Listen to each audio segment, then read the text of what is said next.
Alléluia. Nous voulons encore souhaiter une bonne fête à toutes les mamans présentes ce matin. Alléluia. Bonne fête les mamans. Bonne fête les mamans.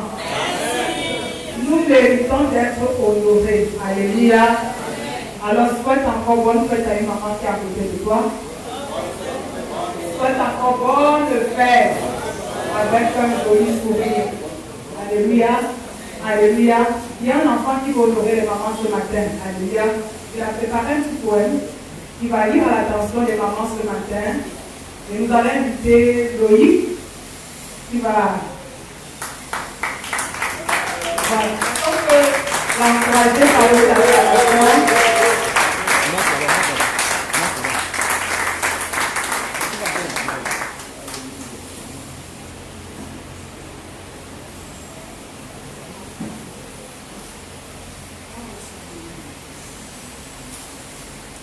On peut encore acclamer pour nous.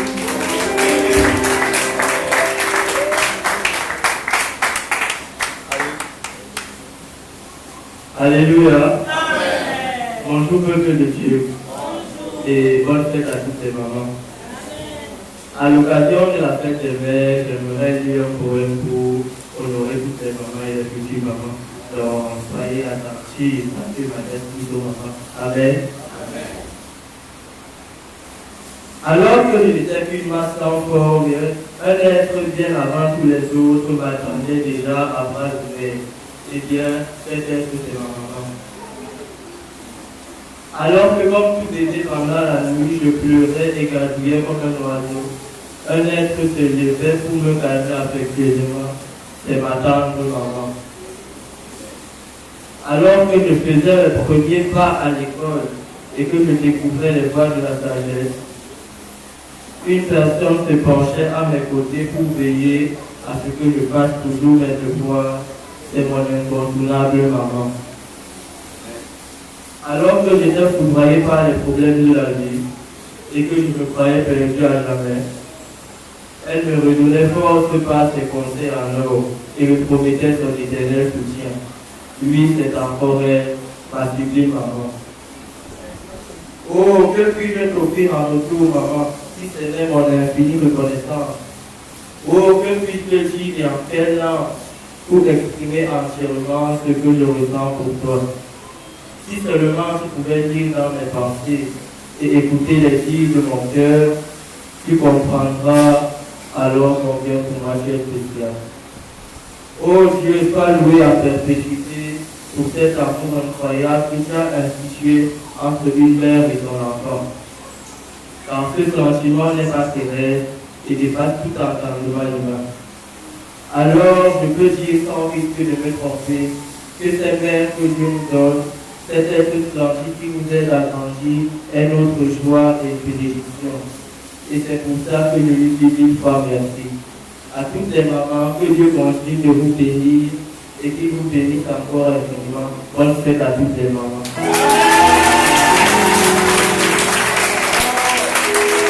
Alléluia.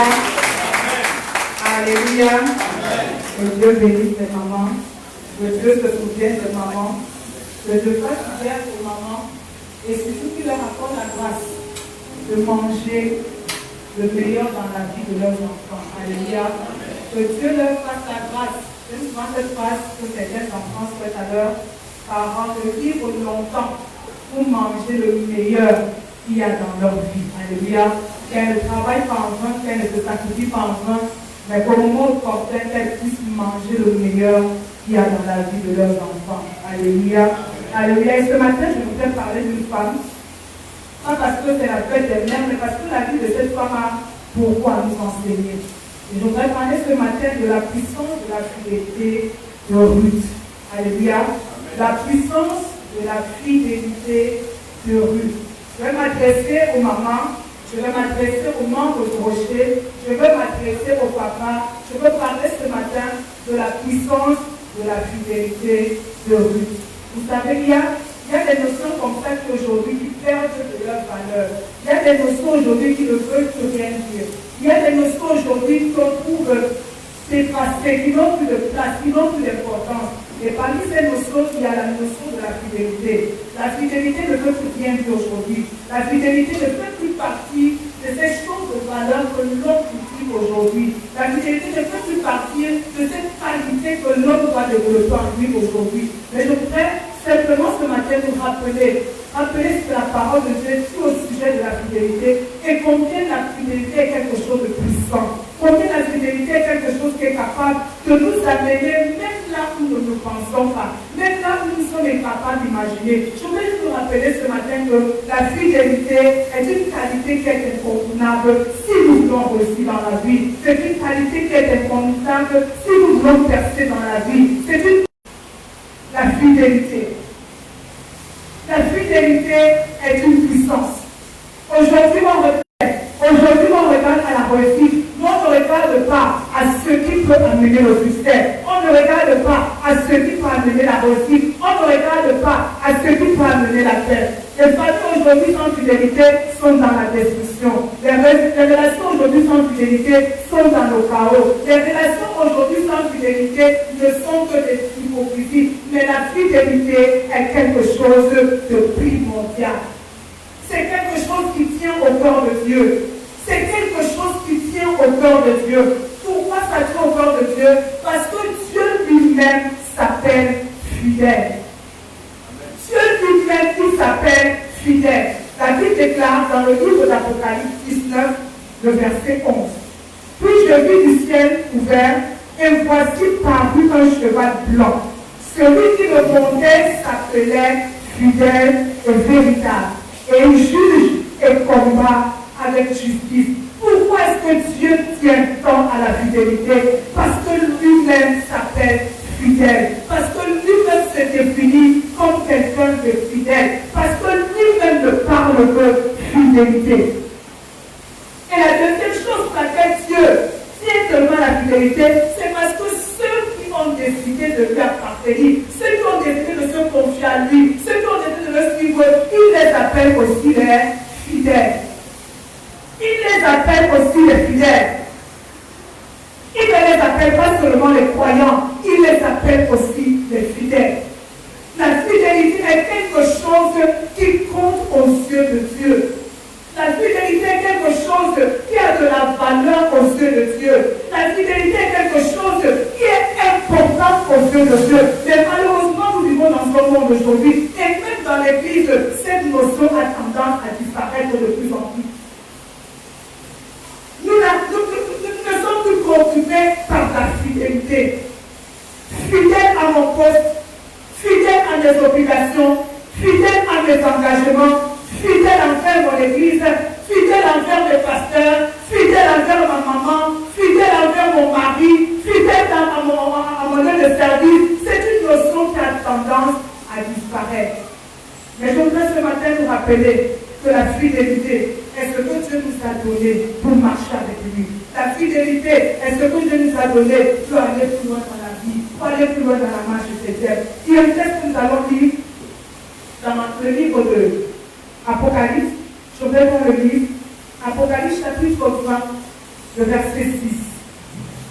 Apocalypse chapitre 20, le verset 6. Apocalypse, pardon. Proverbe 20, verset 6.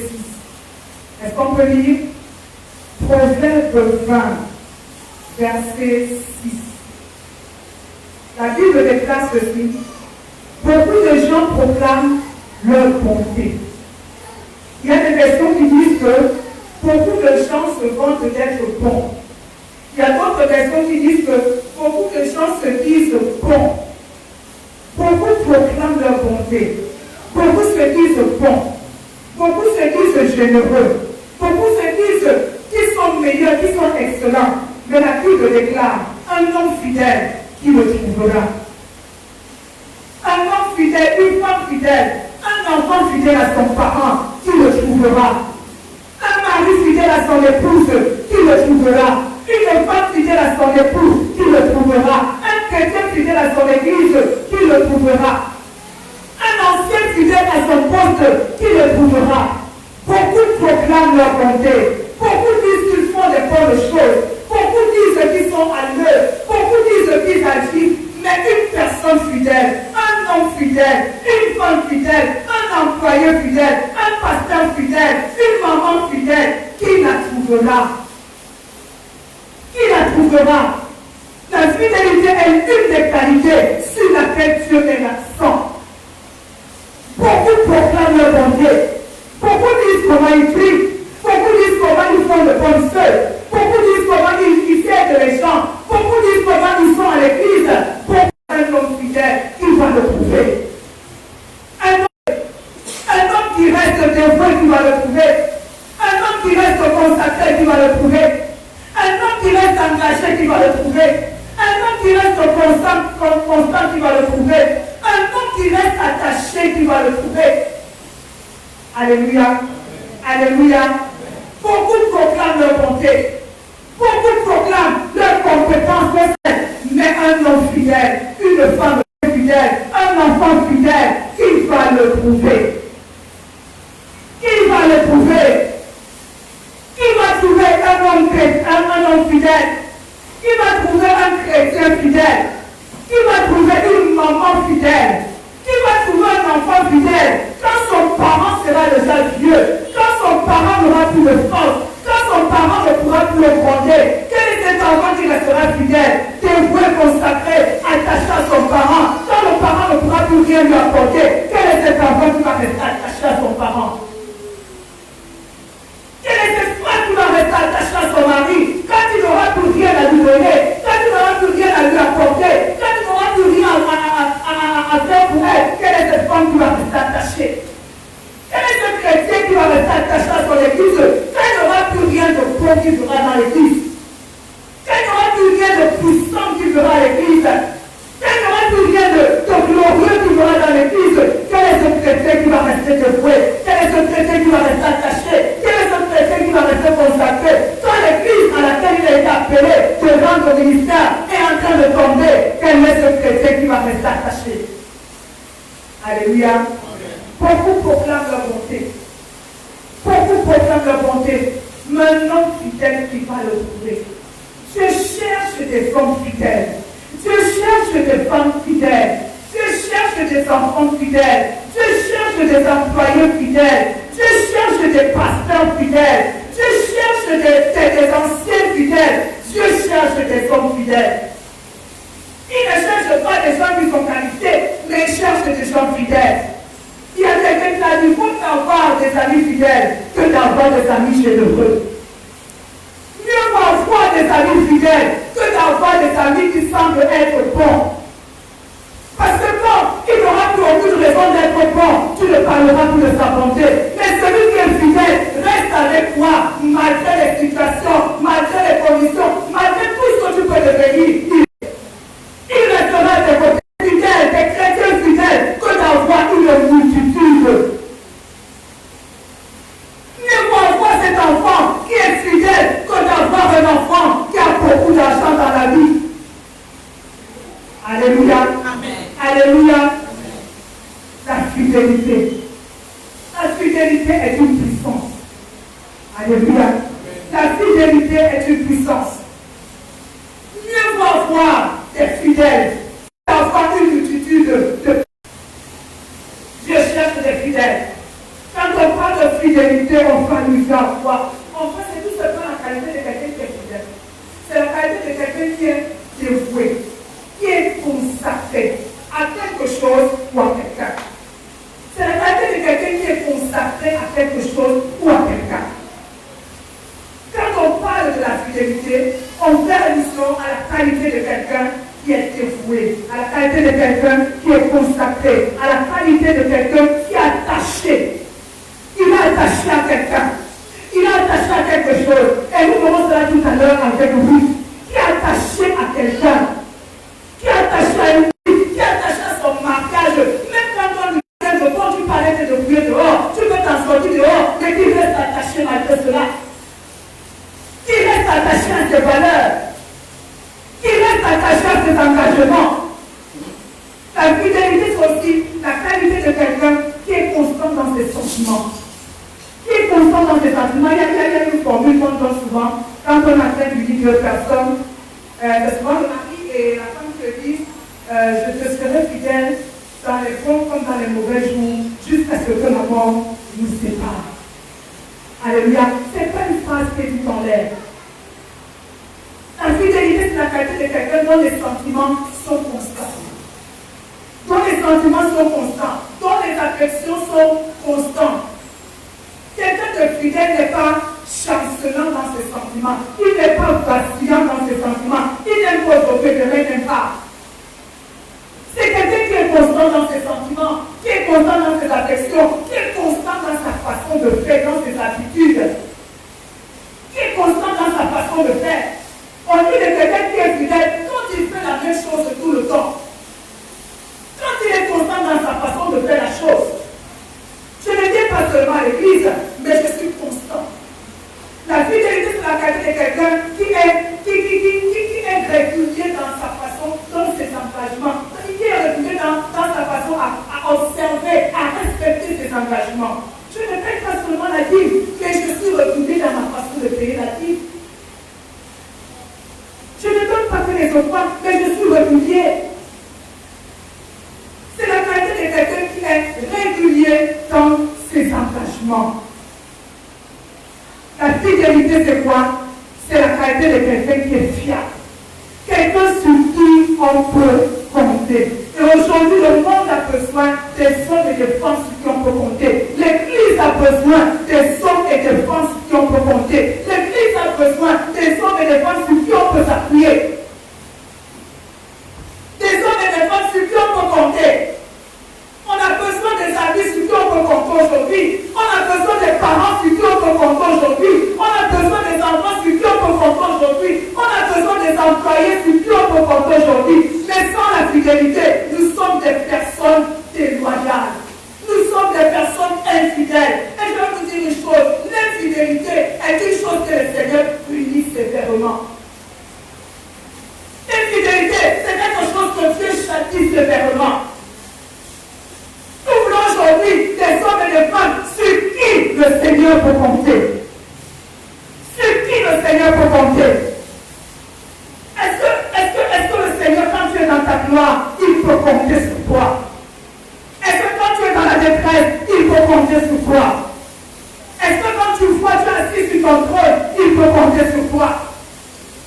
Est-ce que quand tu ne comprends plus rien, il peut compter sur toi? Alléluia. Alléluia. Je cherche des hommes fidèles. Je cherche des femmes fidèles. Je cherche des enfants fidèles.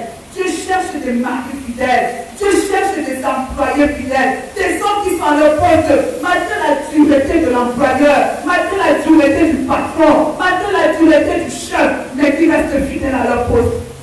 C'est une qualité qui disparaît de plus en plus aujourd'hui. La fidélité. Et il y en a qui se disent même à quoi pour être fidèle. Nous sommes arrivés au stade où on remet en cause la puissance de la fidélité, la valeur de la fidélité. À quoi pour être fidèle? À quoi ça me sert d'être fidèle? À quoi ça me sert d'être engagé? À quoi ça me sert d'être consacré? À quoi ça me sert de rester là, à prendre soin de ma famille, à prendre soin de mon mari, à prendre soin de mes enfants? À quoi ça me sert? Ça veut dire que dans Malachie, pour le peuple d'Israël est en train de dire la même chose. Dans Malachie 3, il disait à quoi ça sert de toujours servir Dieu? À quoi ça sert de toujours être au service de Dieu? C'est le peuple d'Israël qui est en train de dire ça à Dieu. À quoi ça sert? Qu'avons-nous gagné à toujours être à ton service? Qu'avons-nous gagné à toujours être consacré? Qu'avons-nous gagné à toujours faire ce que tu attends de nous? Il n'y avait pas que ces gens qui le disaient, mais il y en a qui le disent encore aujourd'hui. Qu'est-ce que nous gagnons? Qu'est-ce que nous gagnons à rester attachés au rocher?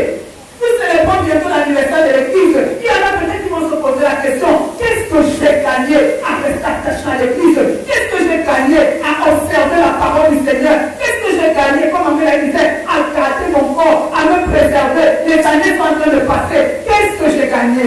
Mais je vais te dire ce matin, il y a une récompense pour ceux qui restent fidèles. Ça, je veux te le dire ce matin. Parce que le Seigneur me l'a dit à moi-même encore. Ce n'est pas une révélation, mais c'est la vérité. Il y a une récompense pour ceux qui restent fidèles. C'est la vérité. Il y a une récompense pour ceux qui restent attachés. Il y a une récompense pour ceux qui restent consacrés. Tu n'es pas en train de perdre ton temps, maman. Tu n'es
tant que maman. Il y avait qui sont en train de célébrer leur femme, mais le lien ne sait même pas que j'existe. À quoi ça m'a servi? Il y a cet enfant pour lequel j'ai tellement souffert. Mais aujourd'hui, il ne sait même pas que j'existe. À quoi ça m'a servi?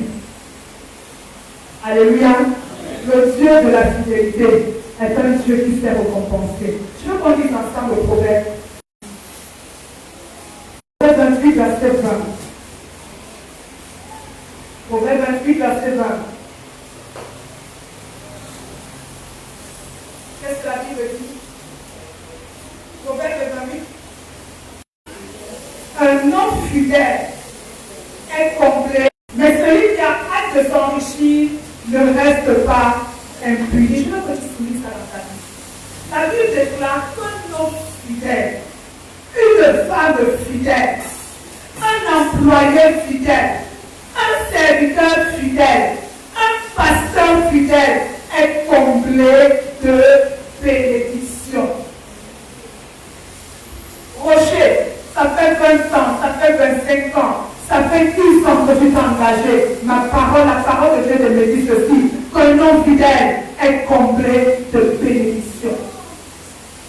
Un homme fidèle à son poste est complet de bénédiction. Mais celui qui a hâte de s'enrichir, celui qui a hâte de prendre des fois de tourner, celui qui a hâte de démissionner, celui qui a hâte d'abandonner, parce qu'il a l'impression que ça ne porte pas de fruit, celui-là ne reste pas impuni. Mais un homme fidèle est complet de bénédiction. Et nous allons le voir dans la vie de Ruth. Je crois que la plupart d'entre nous connaissons cette femme. L'histoire de cette femme se trouve dans le livre de Ruth. Dans le livre qui parle d'elle porte son nom. Ça se trouve dans le livre de Ruth. La Bible déclare qu'il y avait une famille. Et une famille, et un espace grec, avait décidé d'aller sous d'autres cieux pour voir si là-bas ils pouvaient trouver de quoi manger, s'ils pouvaient s'en sortir. Parce qu'il y avait la famille dans leur pays. Il y avait la famille, les gens n'avaient plus à manger. Et ils ont décidé de partir de leur pays pour aller vers un autre pays. Et peut-être là-bas trouver de quoi manger sans sortir. Et ses deux enfants. Et quand ils sont arrivés de ce couple, on a poussé deux filles. Les deux filles s'appelaient Orpah et Ruth. Elle dit que quelques temps après qu'ils se sont installés dans ce pays, le mari de cette femme est décédé. Le mari de cette femme est veuve et elle est restée sans Naomi. Cette femme qui est allée chercher une vie meilleure avec son mari, avec ses enfants, se retrouve dépossédée de tout. Elle se retrouve dépossédée de toutes les choses précieuses avec lesquelles elle était partie dans ce pays. Elle n'a plus de mari, elle n'a plus d'enfants. Tout ce qui lui reste, c'est deux filles. Et elle apprend pendant qu'elle est là-bas que son pays qu'elle a fui pendant la famille a été visité. Dieu a béni son pays. Ce n'est plus le temps de la famille, c'est le temps de l'abondance. Ce n'est plus le temps de la sécheresse, c'est le temps de la fécondité. Dieu a béni son pays. Et Naomi décide de rentrer chez elle. Elle décide de retourner chez elle. Elle décide de rentrer dans son pays natal. Et pendant qu'elle rentre, il y a ces deux belles filles qui décident de la suivre. Les deux belles filles, ce sont des Moabites. Et les Moabites, c'était un peuple étranger, c'était un peuple ennemi à Israël. Les deux belles filles, Orpah et Ruth, décident de suivre Naomi. Alors, elles ont commencé à suivre Naomi, et puis à un moment, Naomi se retrouve. Au bout de quelques, je ne sais pas combien de temps, je ne sais pas pendant combien de temps ils ont marché. Mais à un moment, elle se retourne et elle demande à leur belle fille, pourquoi est-ce que vous voulez me suivre? Au stade actuel, je n'ai plus rien à vous donner. Au stade actuel, je n'ai plus rien à vous apporter. Au stade actuel, même s'il fallait que je mette encore au monde, je ne sais pas combien de temps ça va prendre pour que mes enfants grandissent afin de vous épouser. Donc je n'ai plus rien à vous donner. Retournez chez vous, allez faire votre vie. Elle insiste, elle est découragée, elle insiste que retournez chez vous, retournez dans votre pays. Ça ne sert à rien de me suivre dans mon pays. Elle a tellement insisté que la première belle fille qui s'appelle Orpah, et c'était tout à fait normal et logique, a décidé de retourner dans son pays. Naomi. Il y a une qui est restée. Oui, elle est restée. Elle fait chemin encore. À un moment, elle se retourne encore. Elle dit sincèrement, Je ne sais pas ce que je peux t'apporter au bon. Je ne sais pas ce que je peux encore faire dans ta vie. Aujourd'hui, je suis appelée à Merci Mara. Je n'ai plus rien, il n'y a plus rien de bon dans ma vie. Je ne sais pas à quoi ça te servira de rester à mes côtés. Et que tu dis, que tu montes ou que tu descends, je resterai avec toi. J'irai là où tu vas. Ton pays sera mon pays. Ton Dieu sera mon Dieu. Je resterai avec toi. Même si tu n'as plus rien à me donner, je resterai avec toi. Même si tu n'as plus rien à m'offrir, je resterai avec toi. Même si tu n'as plus rien à m'apporter, je veux m'attacher, je reste attaché. Tu ne peux pas réussir à me décourager. Tu ne peux pas réussir à me détacher de toi. Quelle est cette fidélité que Dieu bénit? Cette fidélité que Dieu bénit, c'est une fidélité qui regarde, qui ne regarde pas aux intérêts. C'est une fidélité qui ne regarde pas aux intérêts. Naomi n'a pas cessé de dire à ses enfants, à ses belles-filles, que je n'ai plus rien à vous donner. Seulement on parle à lui cela qu'elle a repoussé chemin. Mais Ruth a dit, même si tu n'as plus rien à me donner, je vais continuer à rester avec toi. Je vais continuer à m'attacher à toi. Je vais continuer à être à tes côtés. Je vais continuer à te servir. Je vais toujours te prendre pour ma belle-mère. Je vais toujours te prendre pour ma mère. La fidélité que Dieu bénit est une fidélité qui va au-delà des intérêts. Il va au-delà des intérêts. Il va au-delà des intérêts. Il n'avait plus rien de bon. Il n'avait plus rien de glorieux. Elle ne pouvait plus rien donner à Ruth. Mais Ruth a dit, je vais rester avec toi. Et je vais dire aussi une autre chose ce matin. Vous savez, la fidélité de Ruth, c'était une affaire de décision. C'était une affaire de décision. Tu dois décider d'être fidèle. Tu dois décider, elle a décidé de rester attachée à Ruth. Elle s'est engagée vis-à-vis de Ruth. Elle a dit, même si ce que tu me dis est la vérité, mais moi je décide de rester aux côtés de cet homme, même s'il a un mauvais caractère, même s'il ne me donne pas l'or et l'argent, même s'il ne me donne pas les bijoux, mais je reste à ses côtés. Même si cette maman aujourd'hui, elle devient un fardeau pour moi, mais je suis toujours sa fille, je lui reste attachée. Elle a décidé de suivre Naomi. Elle a décidé. Vous savez, on parle de la fidélité comme fruit de l'esprit, mais la fidélité aussi est une décision. C'est une décision. D'abord, devant le maire, la femme s'engage à être fidèle, le mari s'engage à être fidèle. Et il y en a plusieurs fois qui ont chanté, jusqu'au bout, je vais te suivre dans les bons comme dans les mauvais jours. C'est une décision. Je décide de lui être fidèle. Contre vents et marées, je décide de lui rester attaché. Contre vents et marées, je décide de me consacrer à lui. Et aujourd'hui, l'Église a besoin des hommes et des femmes qui décident de s'engager, qui décident de rester fidèles, qui décident de s'attacher. L'Église aujourd'hui, comme Naomi, plus rien de pardonner. Peut-être ton mariage aujourd'hui est comme Naomi, plus rien de pardonner. Peut-être ta maman aujourd'hui comme Naomi, plus rien de pardonner. Peut-être ton travail même aujourd'hui comme Naomi, plus rien à donner. Alléluia. Alléluia. Amen. Mais je veux juste t'encourager ce matin à prendre la meilleure des décisions, celle de rester fidèle. Celle de rester fidèle. Fidèle dans les bons, fidèle dans les mauvais jours. Fidèle dans la gloire, fidèle dans l'échec. Fidèle quand le soleil brille, fidèle quand il n'y a que les ténèbres. De rester fidèle. Et la Bible nous dit que quand ces deux femmes sont arrivées chez Naomi, la Bible déclare que chaque jour, Ruth avait pris l'engagement de prendre soin de sa belle-mère. Et c'est Naomi qui lui donne des instructions comment elle doit faire. La première fois même que Ruth, elle donne la permission à sa belle-mère. Est-ce que tu peux me permettre de sortir? Quand elle est sortie, elle a réussi à aller l'année dans le champ de quelqu'un qui était un parent à Naomi. L'année, c'est-à-dire que ramasser quand les ouvriers sont en train de faire la récolte, ce qui comme partir, elle ramassait. Elle a ramassé, elle a ramené chez elle, elle a pu prendre soin de sa belle-mère de cette façon-là. Imaginez une femme qui quitte son pays, c'est une étrangère, qui arrive dans notre pays, c'était sa belle-mère, c'était pas sa mère. Mais elle décide de prendre soin d'elle. dans un pays étranger. C'est Naomi qui était chez elle, mais c'est lui qui sortait dans son village. Mais c'est lui qui sortait pour donner à manger. C'est Naomi qui était chez elle, mais c'est lui qui sortait tous les jours pour chercher de quoi manger. Frère, la fidélité, quand tu es fidèle, cela te pousse à prendre soin de l'autre. Cela te pousse à prendre soin. La fidélité se traduit par la manière dont tu penses, par le sort. Tu ne peux pas dire que tu vois ton enfant en train de souffrir, il mendie de faim, il n'a pas de quoi manger, et puis ça ne te fait rien. Quelqu'un de fidèle est quelqu'un qui se sent concerné. Je pense qu'il y a beaucoup de couples dans la salle, et je pense que c'est quelque chose qui vive. Quand je dis que je suis fidèle à mon mari, ce n'est pas juste une affaire de parler. Ce n'est pas juste une affaire de parler, c'est savoir que ma femme, elle est dans son besoin. Je vais me battre pour combler son besoin.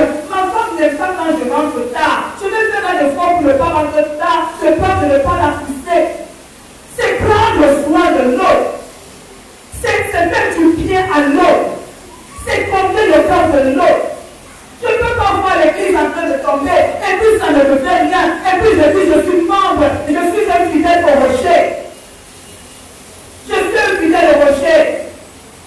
La fidélité me pousse à prendre soin. Quand l'autre est dans un état de faiblesse, quand l'autre est dans les possibilités de ta foi de posséder de faire, la fidélité m'amène à prendre soin. La fidélité nous amène à prendre soin. Alléluia. C'est par fidélité que quand nos parents sont déjà vieux, nous prenons soin d'eux. Non seulement la fidélité nous amène à prendre soin, mais la fidélité aussi nous rend responsables. Ruth s'est sentie responsable de Naomi, alors que c'était elle qui était la belle-fille, c'était elle qui était l'enfant. C'était elle qui était dans ce pays étranger, mais elle s'est sentie responsable de Naomi. C'est elle qui allait chercher à manger pour Naomi, parce qu'elle savait que Naomi était épuisée, était fatiguée. Naomi était attrapée par toutes les douleurs par lesquelles elle est passée. Elle s'est sentie responsable vis-à-vis de Naomi. La fidélité nous amène à être responsables. La femme est responsable vis-à-vis de son mari, elle se sent responsable. L'enfant se sent responsable vis-à-vis de son parent. Vous savez, il y a quelque temps, quand je vivais avec ma grand-mère, ce n'est pas tous les jours que j'avais envie de la laver. Ce n'est pas tous les jours que j'avais envie de changer ses couches. Ce n'est pas tous les jours que j'avais envie de lui faire à manger. Ce n'est pas tous les jours que j'avais envie de changer les choses de vie. Ce n'est pas tous les jours. Mais qu'est-ce qui me poussait à le faire tous les jours? C'est parce que je me sentais responsable d'elle. Parce que je savais qu'il n'y avait personne d'autre. J'étais celle qui devait le faire. Maintenant, le fait par moment, j'avais l'impression qu'elle était devenue un fardeau. Mais qu'est-ce qui me permettait de continuer à la servir, de continuer à lui faire du bien, de continuer à prendre soin d'elle? C'est tout simplement parce que je me suis sentie responsable d'elle. Je me suis sentie responsable d'elle. Je vais parler aux enfants ce matin. Nos parents vont vieillir en moment. La courbe, elle change. Quand nous étions petits, ils étaient responsables vis-à-vis de nous. Mais quand tu vieillis, c'est à nous d'être responsables vis-à-vis d'eux. C'est à nous de prendre soin d'eux. Un enfant fidèle, c'est un enfant qui prend soin de ses parents, quelle que soit la condition dans laquelle son parent est. Quel que soit ce que son parent peut devenir, il reste au côté. Ne dis pas de son fils. Ne pas comment le faire. Sans toi responsable vis-à-vis de ta maman. Ne dis pas j'ai des grands frères, j'ai des grandes sœurs. Ils peuvent aussi le faire sans toi responsable. Quelqu'un de fidèle, c'est quelqu'un de responsable. Je ne m'entends pas dire que quelqu'un de fidèle. On peut aussi dire que c'est ton mère qui est responsable. Quelqu'un d'infidèle, c'est quelqu'un d'irresponsable. C'est quelqu'un d'irresponsable. Il peut voir la misère de sa femme, il peut voir la misère de ses enfants, il peut voir la misère de sa mère, mais ça ne lui dit rien. Il a même la possibilité d'apporter son aide, mais ça ne lui dit rien. L'Église n'a pas besoin aujourd'hui des chrétiens irresponsables. Nos foyers n'ont pas besoin aujourd'hui des hommes et des femmes irresponsables. Nous avons besoin des hommes et des femmes fidèles. Des hommes et des femmes fidèles qui savent prendre leurs responsabilités.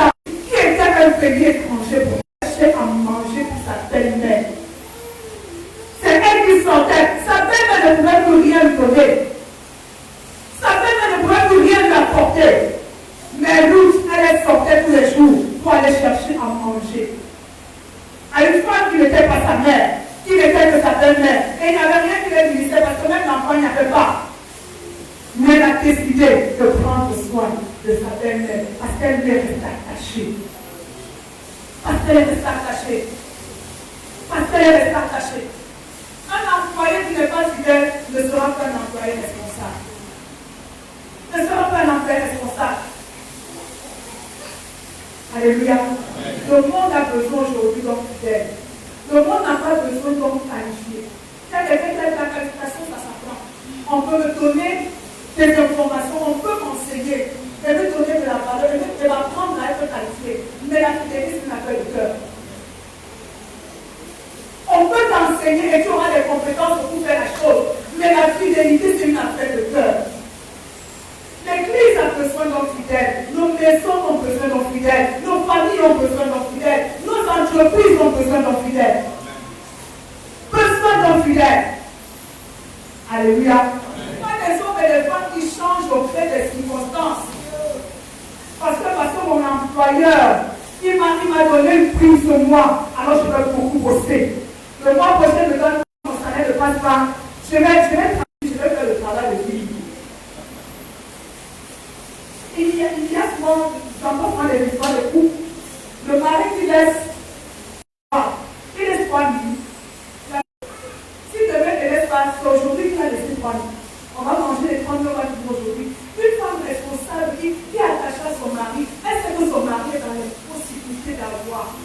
Elle va réfléchir. On ne va pas manger tous les 3 000 aujourd'hui. Il m'a donné 3 000, on mange les 3 000 aujourd'hui. Demain, s'il ne donne pas, il n'y a rien. S'il ne donne pas, il n'y a rien. C'est comme quand on achète une marchandise au marché. Je donne 500. On me donne celui qui correspond à 500. Les autres infidèles font le strict minimum. C'est ça qui caractérise les infidèles. Ils font le strict minimum. Ils ne vont pas au-delà. Ils ne vont pas au-delà. Les enfants infidèles font le strict minimum parce que je ne suis pas le seul enfant. Si maman est à l'hôpital et il y a une facture de 100 000, je dis de 100 000 par 4 parce que nous sommes 4. Chacun de nous doit donner. Mais un enfant fidèle va dire c'est mon maman d'abord. Et parce que je peux le faire, je prends en charge certaines choses. Les infidèles se limitent au strict minimum. Le chrétien fidèle se limite au strict minimum. Je suis venu à l'église dimanche, tu m'as dit non. Bon, c'est bon, en semaine, c'est pour moi. Si tu m'as dit dimanche, c'est bon, c'est le strict minimum. Alléluia. Alléluia. J'espère que je ne choque personne ce matin. L'église a besoin d'hommes fidèles. Nos maisons ont besoin d'hommes fidèles. Et la quatrième chose, quand Ruth et Naomi sont rentrés au pays de Naomi, elle lui déclare que quand Ruth est retournée, et elle dit à sa belle-mère qu'elle est en train de regarder dans le champ de Boaz. Et Naomi s'est rendu compte que Boaz était son parent. La personne qui a donné les stratégies pour toucher le cœur de Boaz, c'était Naomi. C'est celle qui n'avait rien à donner. Mais c'est elle qui a donné les stratégies à Ruth pour aller conquérir le cœur de Boaz. C'est elle qui lui a dit comment tu dois faire. Comment tu vas aller te coucher sur ses pieds. Comment tu vas te comporter pour conquérir le cœur de Boaz. Il y a un adage qui dit c'est dans les vieilles marmites qu'on prépare la bonne nourriture. C'est dans les vieilles marmites. Parfois, on pense que nos vieilles mamans, là, elles n'ont plus rien à dire. Et ça, c'est la maladie des enfants, moi, la première. Parce que c'est un problème que j'entends aussi souvent avec la mienne. Elles ne connaissent plus rien. Elles ne peuvent plus nous conseiller. Elles ne peuvent plus rien nous dire. Mais ce sont les vieilles mamies qui font les bonnes choses. Ce n'est pas Ruth qui a trouvé la stratégie pour conquérir le cœur de Boaz. Mais c'est Naomi qui a donné les stratégies. Et parce que dans la fidélité de Naomi, de Ruth, il y avait cette notion d'humilité et d'obéissance. Elle a respecté à la lettre tout ce que Naomi lui a dit. Il n'y a pas de fidélité sans obéissance. Il n'y a pas de fidélité sans humilité. Il n'y a pas de fidélité sans obéissance. Je ne peux pas dire que je suis fidèle à l'église si je ne suis pas les instructions de l'église. Je ne peux pas dire que je suis fidèle à mon employeur, à mon lieu de service, si je ne suis pas les instructions de l'employeur. Je ne peux pas dire que je suis fidèle si je travaille chez Maman Thérèse, si je travaille chez Maman Mélanie. Je ne peux pas dire que je lui suis attachée si quand elle me dit là de les acheter. Cette vieille maman qui n'avait plus rien, c'est elle qui dit à Naomi, comment est-ce que tu vas aller conquérir le cœur de Boaz? Comment est-ce que tu vas toucher le cœur de Boaz? Moi, c'était un vieux papa, un riche papa là-bas, qui n'avait pas de femme. Et c'est Naomi qui dit à Ruth, comment est-ce que tu vas faire? Et Ruth, dans sa soumission, a écouté. Et elle a obéi, et elle a fait. Peut-être qu'elle n'était même pas dans son esprit, peut-être qu'elle ne pensait même pas à ça, mais parce qu'elle était soumise à cette vieille maman, elle a obéi. Elle voyait plus loin que toi. Et ne pense pas que ce que tu fais est nouveau. Ils ont aussi fait ça. Ils sont aussi passés par là. Alléluia. Alléluia. Il n'y a pas de fidélité sans obéissance. Amen. Amen. Une femme qui dit qu'il est fidèle, c'est un enfant qui pense que le Seigneur envers les yeux. Quand Dieu vient bénir, quand la situation de Ruth vient changer, regardez. Naomi est restée la même. La situation de Naomi n'a pas changé. Naomi est toujours restée veuve. Naomi est toujours restée sans enfants. C'est-à-dire qu'elle avait perdu ses enfants, elle est restée une mère sans enfants. Elle a perdu son mari, elle est restée une veuve. Mais quelle est la condition de la personne qui change? C'est la condition de Ruth qui change. Je veux bien que vous écoutez.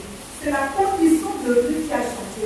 Ce n'est pas la condition de Naomi qui a changé. Pourquoi la condition de Ruth a changé? Parce que Ruth s'est attachée à Naomi.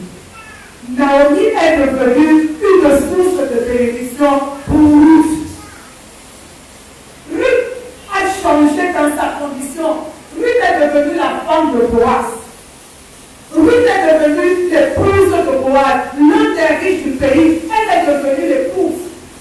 Et puis dans la Bible dit que Ruth est devenue la grand-mère de Jésus, parce qu'elle fait partie de la lignée de Jésus. On ne parle plus de Naomi, on parle de Ruth. Pourquoi? Parce que Ruth est restée attachée. Parce que Ruth est restée consacrée. Naomi a été pour Ruth un sujet de bénédiction. Ton mari que tu méprises peut être pour toi un sujet de bénédiction. Ton travail, il ne te paye pas bien, peut être pour toi un sujet de bénédiction. Si seulement tu es quelqu'un d'attaché et de consacré. Alléluia. Alléluia. Et tout ce que tu sais depuis les années, il peut être pour toi un sujet de bénédiction. Alléluia. Naomi est restée veuve. Elle n'a plus jamais eu deux enfants. Elle avait perdu ses enfants, elle n'a plus jamais eu d'enfants. Elle a perdu son mari aussi parce qu'elle s'était remariée. Non, la condition a changé. Et c'est quand la condition de Ruth a changé que Naomi aussi a été bénie. C'est-à-dire que Naomi a été la source, et plus tard c'est Ruth qui a été la source. Et c'est ce qui se passe avec nos parents. Ils sont pendant un temps une source de bénédiction pour nous, mais plus tard c'est nous qui devenons des sources de bénédiction pour eux. Et c'est comme ça que les choses sont faites. Le Christ a été une source de bénédiction pour moi. Plus tard je dois être une source de bénédiction pour l'Église. Je dois être une source de bénédiction pour l'Église. Je reste attaché. Je reste attaché à mon travail. Je reste attaché à mon église. Je reste attaché à mon poste. Je peux voir la bénédiction dans ma vie. Je m'envoie à quelqu'un comment je quartier. La fidélité paye. La fidélité paye. Qu'on ne nous montre pas, la fidélité paye. C'est vrai que tantôt, c'est que on met l'accent sur le résultat, mais il y a aussi la manière. Et l'une des manières pour réussir dans la vie, c'est en étant fidèle. C'est en étant fidèle. Réussir par tous les moyens, c'est ce qu'on nous enseigne dans le récit. Dans un pays étranger qu'on ne connaissait personne. Est-ce qu'il n'y avait pas de belles filles en Israël? Est-ce qu'il n'y avait pas de belles filles pour qu'on voit les épouses? Il y avait des belles filles. Mais pourquoi c'est elle? Parce que Dieu paye la fidélité. Parce que Dieu récompense la fidélité. Parce que Dieu bénit ceux qui lui sont fidèles. Parce que Dieu bénit ceux qui lui sont attachés. Alléluia. Alléluia. Dis à ton frère, reste attaché. Il lui reste fidèle. Reste fidèle. Quand tu es fidèle, la bénédiction du Seigneur est sur ta vie. Et il y a une fidélité que le Seigneur voudrait vraiment que nous appliquions dans nos vies. C'est la fidélité vis-à-vis de Dieu lui-même. Alléluia. Amen. C'est la fidélité vis-à-vis de Dieu. Il y a un texte dans la Bible, disons de Deutéronome 8. On va terminer par là. Deutéronome 8. Deutéronome 8.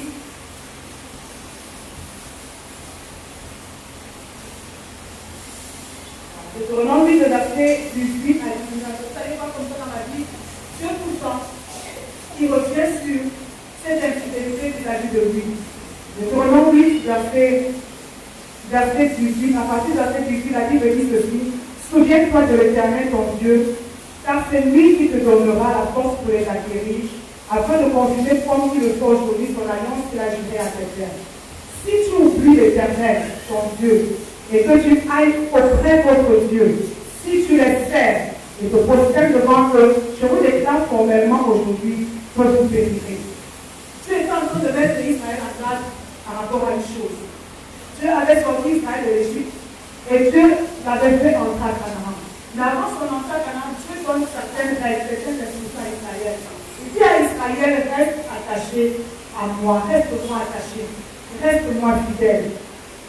Reste-moi fidèle. Et si tu oublies l'Éternel, si tu oublies ton Dieu, et que tu ailles après d'autres dieux, si tu les sers et te prosternes, il dit quoi? Je vous déclare formellement aujourd'hui que vous périrez. Il y a une infidélité qui est dangereuse, qui est plus dangereuse que toutes les autres formes d'infidélité, c'est l'infidélité vis-à-vis de Dieu. L'infidélité vis-à-vis du Seigneur.